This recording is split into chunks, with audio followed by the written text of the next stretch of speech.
Do you have an error preventing the IconCodecService DLL from loading? I'm Sophie Chen, a Windows support engineer.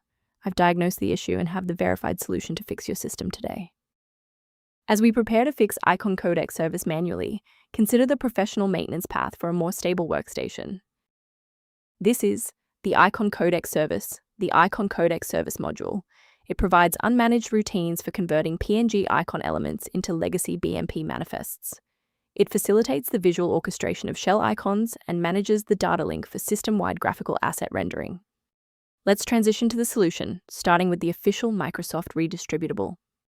This issue is best handled by the Windows Resource Protection Service.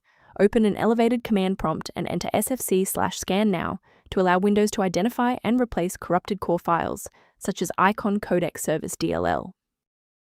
If a standard reinstallation doesn't restore the library, we need to verify if the system environment is properly recognizing the new components. A system reboot is a reliable way to clear away zombie processes that might be interfering with IconCodecService.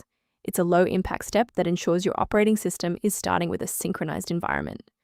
Before you restart, please bookmark this video or click the like button so that it's waiting for you in your library for the next step. With the reboot complete, check your status. If you're still seeing that error, here is the next phase of the fix. Remember, you can pause the video at any time. If you're still seeing that runtime message post-restart, it's time to reinstall the shared library components.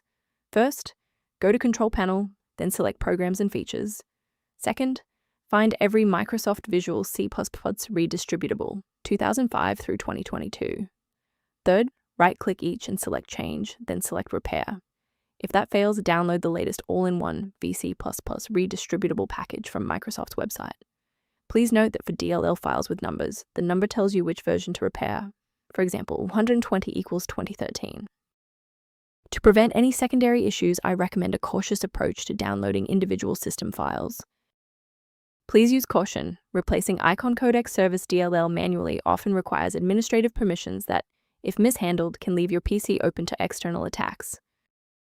Rather than managing individual dependencies, a comprehensive diagnostic can help you maintain the entire software environment. If your system struggles with its current configuration, the repair utility below provides background information on IconCodecService. By subscribing, you're ensuring that the next time you encounter IconCodecService critical error, you'll have a trusted expert ready to help.